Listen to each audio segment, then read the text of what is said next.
everyone, and welcome back to Coffee Break Programming. And today is already the 7th lecture of the course, and we'll see today that there are different ways of doing the same thing. Or speaking more precisely, we'll see many ways of writing a correct algorithm, many different ways. We'll see how it's been done through what is called the opposite questions, and we will learn how to form the opposite questions correctly. And finally, at the very end of this lecture, you will finally be able to write your first algorithm on your own. Are you excited already? Let's start with the first thing. If we are talking about algorithms, we always have to look at the algorithm as a whole, meaning that there are many ways of writing a correct algorithm, but whenever we alter something in our algorithm in order to form the algorithm in a different way, we have to also verify the whole algorithm. We cannot think that we will only change one tiny bit of the algorithm and then we will only verify this one part of the algorithm. If we alter something in our algorithm, we change the whole algorithm. We have to think it like that.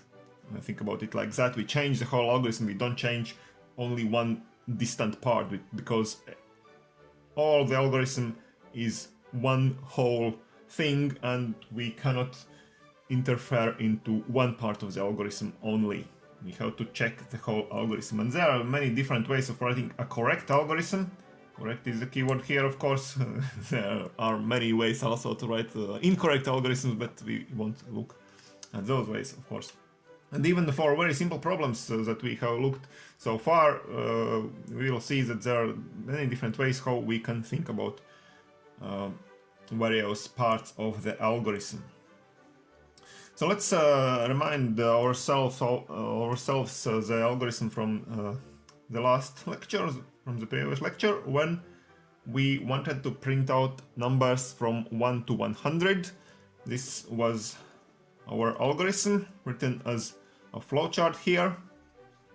And now let's try to just change something in this algorithm and see what happens. For example, one thing how changes can occur into the algorithms is that we just write something incorrectly by mistake, by error. So for example, here is a question here: is x greater than 100? And it's very easy to write such questions incorrectly, as we saw last time. We could, for example, write the opposite question: is x less than 100? We could write by mistake. And if we write something like that, we can easily check that our algorithm doesn't work correctly. It doesn't print numbers from 1 to 100. Actually, it's a very good idea now to check yourself what will be the result of this algorithm if there will be one slight change, if this was the question instead of this.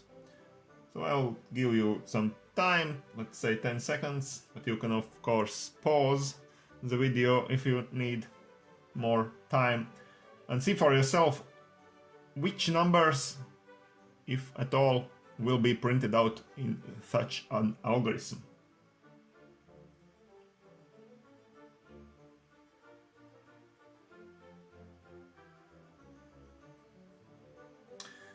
So I hope you got the answer right. So it's very easy to see that we go through these 4 boxes one by one, and then we go to the end right after the first visit of this question, because at the first we have introduced the value of x equal to 1.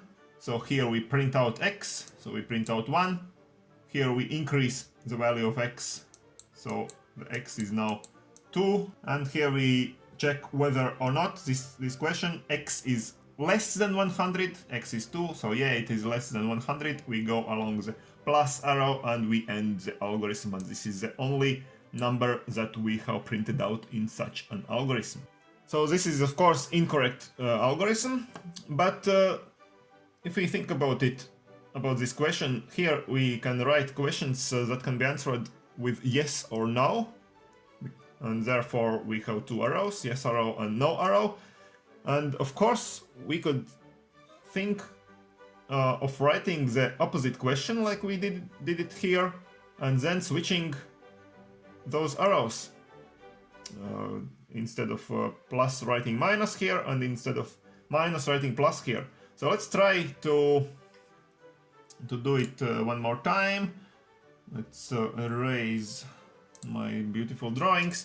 So let's assume again that we have written here the opposite question, x is less than 100, question mark.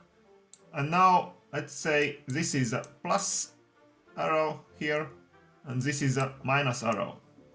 Will the algorithm be correct this time? How do you think? And again, 10 seconds for you to figure out what is being printed out in such an algorithm.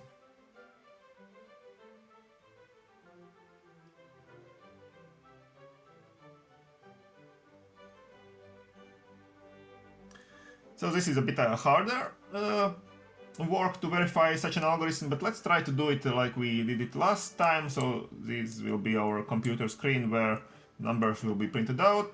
Here we can write down what is the value of x. So first value of x is 1, then we print out here x, so we print out 1, then we increase x by 1 here, so x is now 2, and now we check the question. So this is the question that we check.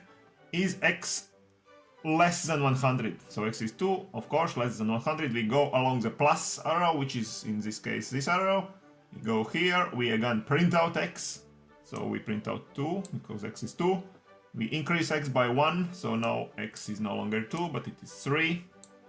And again we check whether x is less than 100. Yes, it is 3, less than 100. We go along the plus sign, plus arrow to here, we print out 3, and so on. We can see that our numbers form like it was supposed to be, so from 1 in increasing order.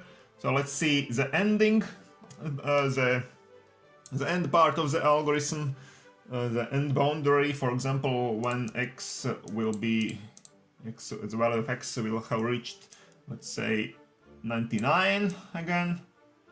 So here we, for example, print out 99.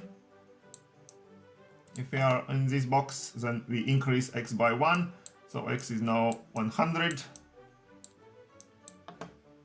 And now we go to here, and to this question, is x less than 100? X is 100, so no, it's not less than 100. So finally we have reached the answer no to this question. So we go along the minus sign and we end the algorithm. And what can we see here? We can see that we have printed out all numbers from 1 to 99, not to 100. So 100 is not printed out in this time. So this is again an incorrect algorithm. I hope you have concluded the same for this algorithm before. So we have switched the arrows, plus minus arrow, and we tried to write the opposite question, but we didn't manage to get a correct algorithm. How can it be? So now let's talk about the topic about the opposite questions a bit more in detail. So the principle of the if statement, what I call it, the principle of this if statement is this question that can be answered by yes or no. If something is this, and do that, otherwise do that. This is an if statement. And in those if statements, in those questions, you can always switch around the outgoing arrows, the plus and minus arrow, yes and no arrows, by asking the opposite question. You can always do that. But the trick here is that, of course, you have to formulate the opposite question correctly. Okay? It can seem very trivial at the first moment. Well, of course, I can ask the question in the opposite manner. But it's not so trivial in many cases, so what is actually an opposite question? So the opposite question is such a question that gives answer yes to all those cases when the original question has given the answer no, and of course vice versa. If the original question gives answer yes, then the opposite question must give answer no. Yes, no, no, yes. Okay, so this is an opposite question. So let's try to formulate an opposite question. So let's say that the original question is like that. This was one of the questions. So if, in our previous algorithms, is there more than 500 milliliters of water in the teapot? This is a question, and now let's form the opposite question. So if we think of the opposite question first that could come in our minds, could be something like that. For example, is there less than 500 milliliters of water in the teapot? If there are more than 500 milliliters, opposite question, is there less than 500 milliliters, okay? So let's now check this opposite question. Is it a correct question? And how can we check the opposite question?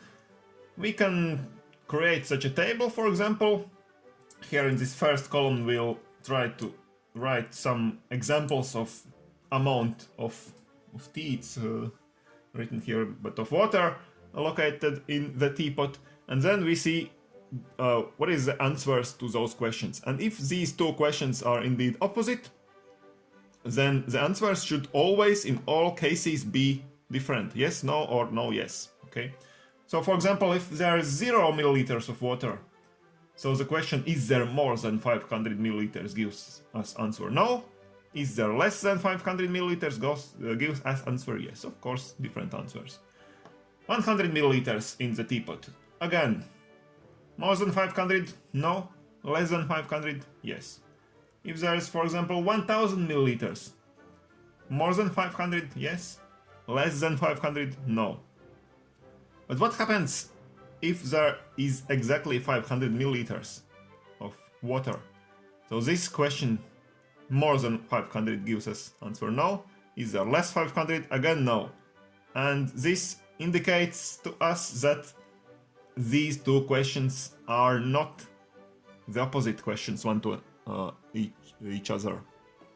So these are not opposite questions. This is not a correct way of formulating the opposite question. So what would be a correct way? So here we can see another try to formulate an opposite question. Is there less than or equal to 500 milliliters? This is the opposite question to this question. Is there more than 500 milliliters? And now we try to formulate it like that.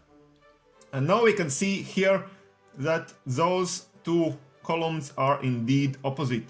So in every case, whenever whenever we see no in this column, we see yes in this column, and vice versa, and also in this final case. So this is indeed the correct version of the opposite question here.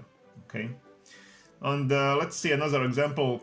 For example, to our previous case here, we had a question: is x greater than 100?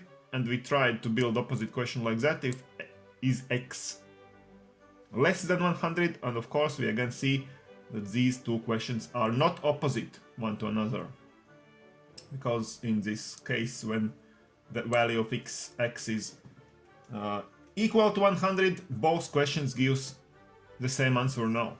Okay, and what do you think would be the correct opposite question of this question? Is x greater than 100? Of course, the correct version of the opposite question would be something like that. If is x less or equal to 100? Okay, so in this case we can see that these two columns are indeed opposite, and Also, of course, in other version, other values of x which are not mentioned here, in all values of x, the answers will be opposite. So these two questions are indeed opposite one to another. So, returning to our flowcharts, this is a correct version of an opposite question, question for this particular algorithm, and this is indeed also a correct flowchart for the same problem, printing out numbers from 1 to 100. So we can do it like that, and we can do it like that, asking the opposite question here and then switching around the arrows, plus and minus. Okay, this is a correct version.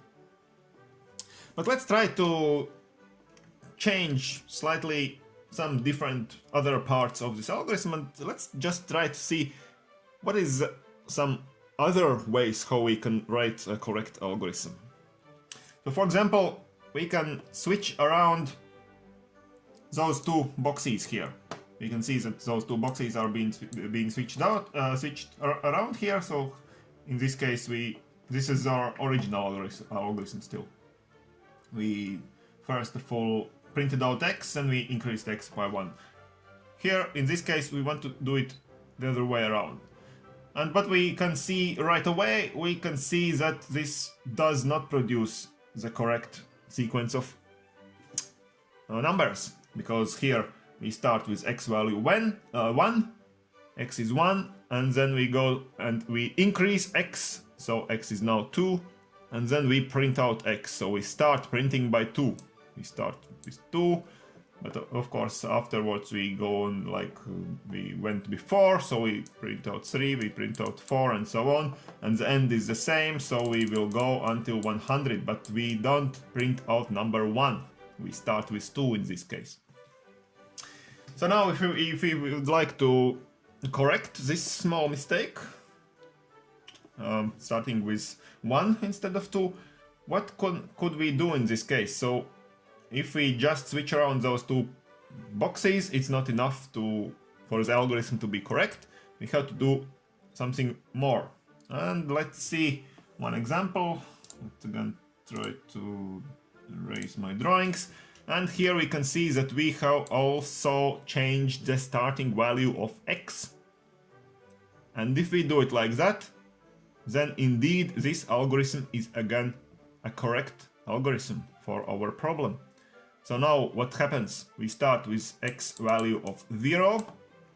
Now we go to this part here. We increase x by 1, so x is now 1.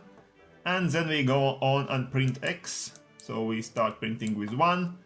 And then we see x is greater than 100. No, it's not. We go back to here. We increase x by 1. So x is now 2. We print out x and so on.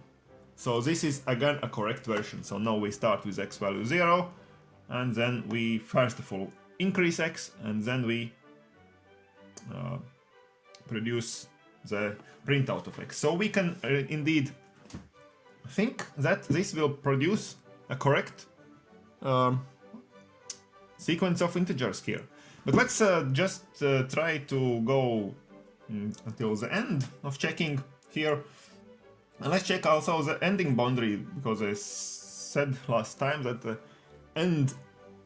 checking the boundaries, or both boundaries, the start and end, is the most important thing of checking the algorithm. So let's see what happens when x is 99, for example, again. So we print out 99 here, print out 99, we go to here, x is greater than 100, no it's not, we go here, increase x by 1, so x is now 100, we go here, we print 100, we go here, is 100 now greater than 100? No, it's not, still not. So we go here and we increase x by 1, so x is now 101, and we go on and print x, we print 101, and now we come here and we see that yes, indeed, finally x is greater than 100, and we end the job, but we have printed out numbers from 1 to 101, so more than needed. more than necessary. So this is not still quite correct algorithm, quite correct one, because the ending part is not right now. So let's correct the ending part, and instead of writing x greater than 100, let's try to write something like that. Is x greater or equal to 100 in this time? Okay. And we can see that in this case, the end will be reached sooner when x will be equal to 100. In this part, moment here, when we printed out 100, then we go to see that this is already true, and we end the algorithm without going further to this 100 part, okay? 101 part. So this is the now this is totally correct algorithm for printing out all numbers from 1 to 100. And if we want to play a bit more of this algorithm, resolving, so we can also write it like that. For example, in this case, the question is x equal to 100, because the previous version was greater or equal, but actually we can't get the value of x greater than 100 in this case, because it only increases by 1, and when we reach the value of 100, we end the job. So there is no use to write x is greater or equal to 100, okay? We can write also like that. And again, another way, we can again switch those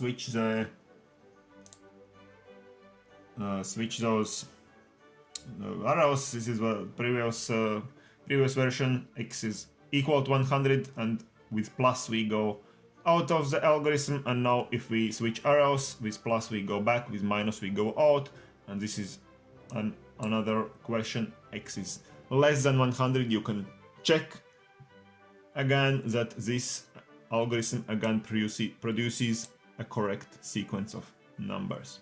Now let's do the first homework of these lectures. So let's try to solve the following problem yourselves.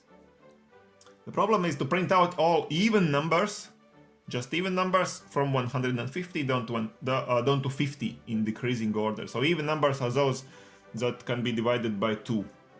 So 150, this is a sequence that must be printed out by your algorithm. 150, 148, 46, and so on, down to 50. All even numbers from 150 down to 50. This is the printout we want. And now the tasks for you is, first of all, you have to think out the algorithm. Think it out in your mind, for example, or you can write it down in natural language if necessary. And afterwards, try to write the algorithm as a flowchart, or draw the algorithm as a flowchart. So create a flowchart that solves this problem, printing out the numbers. And afterwards, if you have done it correctly, go on and write 2 to 3 more different flowcharts for solving the same problem. Of course, they will be only slightly different, as we saw in our previous example, but still, just try to play with the algorithm, play with the question, play with the sequence of boxes, for example, play with the starting value and something like that, and try to produce 2 to 3 slightly different flowcharts for the same problem. And of course, for every algorithm you write, for every flowchart you draw, you have to verify your algorithm. Okay, you have to do it just like I did on paper. You have to try to act like a performer, forgetting everything else, but just doing one step at a time. Okay, and verify all your algorithms and to see that they indeed produces the correct sequence of numbers. And then, if you have done it, this whole thing, if you want to just challenge you a bit, you can try an advanced level of the same problem. And the advanced level in this case would be something like that: print out all even numbers not from 150, but from x and down to y, not down to exactly 50, in decreasing order, just like before. And the values of x and y in this case are entered by the user.